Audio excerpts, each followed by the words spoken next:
the resurgence of violence, not only in the streets, but at football matches. And that is not just Glasgow's Big Two, for example. It's across the football pyramid.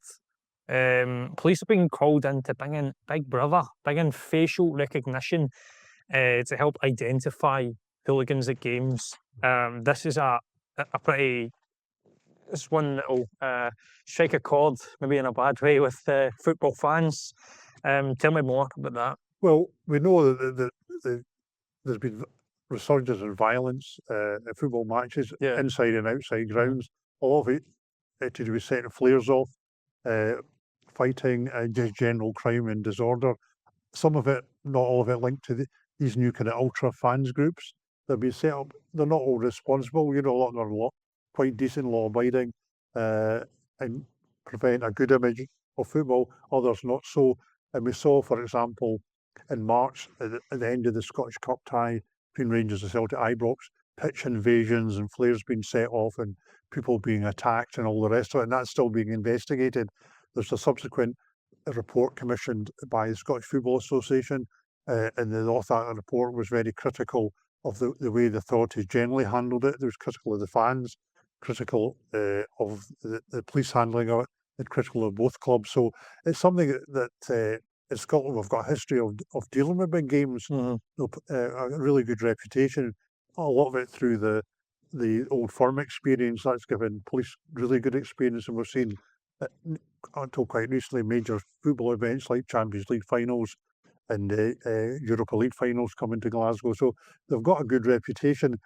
One of the problems has been for example, Celtic Rangers games, reductions in numbers of away fans. So the police have maybe lost that skill at dealing with large crowds of both sets of supporters. We were speaking on, I think, our last episode about the report into the latest the violence on the pitch during one of the Old Firm games. And they were saying, you know, there were genuine fear in the police when it came to covering that. They've lost that experience because a lot of for the last couple of years, a lot of Celtic games it's only been home fans, so you don't have that experience of policing the bigger game, you know, with the attendant risk. But coming back to the Big Brother issue, Craig Naylor, his title is HM, Her Majesty's Inspector of Constabulary for Scotland, is a kind of oversight body that inspects the police and makes sure they're doing their job. He highlighted the problem of football hooliganism is a major issue for the police in Scotland at the moment, and he suggested they need more powers to deal with hooligans. And we know a lot of these guys are all masked up. So what he suggested is, or they're difficult to identify, is the introduction of facial recognition. Now, that's used a lot by police in England and Wales, particularly in the Met. But basically what they do, to express it simply, they'll set a van up at a particular location on instant.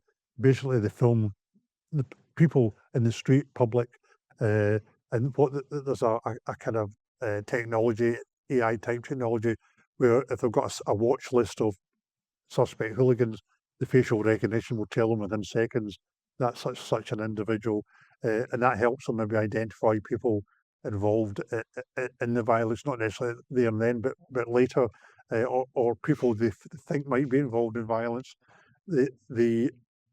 How it is Big Brother technology, it's a spy camera effectively, and there's been complaints from human rights groups like Amnesty International saying it's unnecessary. Police have got plenty of powers as it stands, but it is a problem, you know, in how you deal with the mass individuals.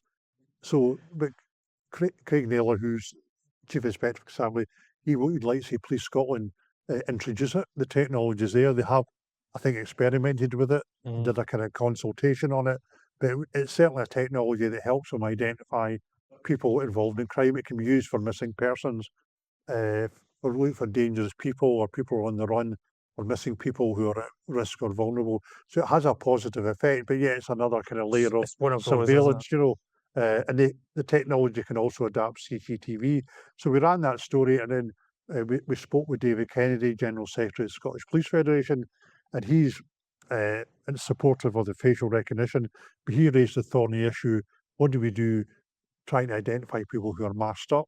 The facial recognition can identify people who have used face coverings, but it's not as successful as with the faces uncovered. And he suggested the police need to get powers to ask people to remove face coverings if they're suspected of being involved in crime. There would obviously be exemptions for people who cover their face for medical reasons and for religious reasons. But I think it's specifically he's calling for powers for police to stop hooligans covering their faces to avoid detection at games. And it'll be interesting to see. That'll be one for the Scottish Government, obviously. Yeah, for sure.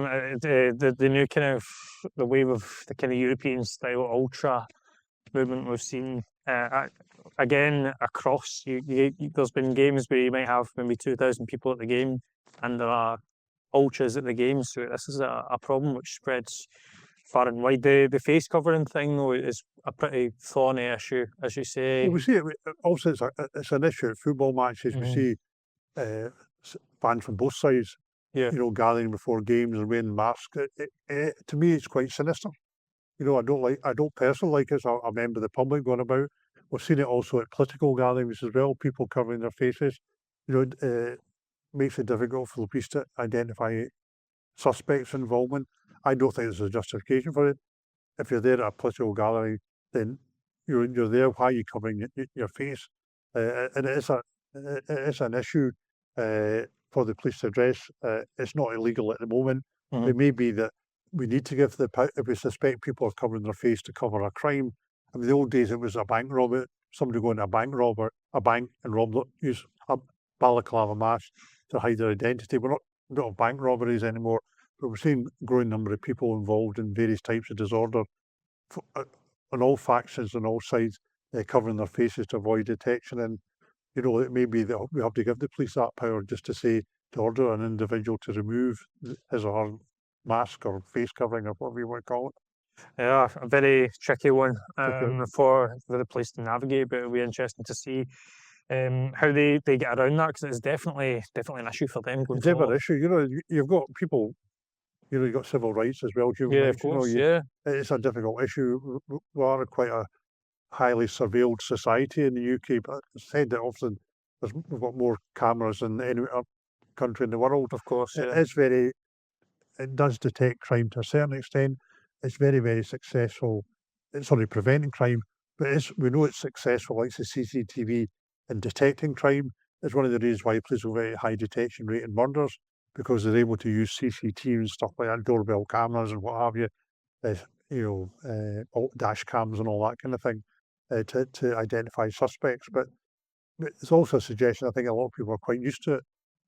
So CCTV, know it's there and doesn't see.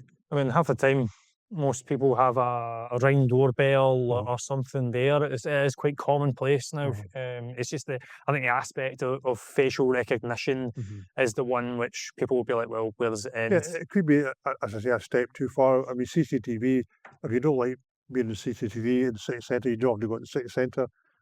It's different with the face recognition, certainly the Met, just got some critics on the Met will set up a van and they put a lot of signposting that we are filming in this area. So they do that. They would be obliged to do that, for example, if they're doing it outside a football ground, to have some of the sort of signage to indicate that people were being filmed. My understanding is that once that particular operation is finished, say against football hooliganism, they have to destroy all passerby footage. They can only retain footage of people that are on a suspected watch list or people that have been arrested, detained or reported.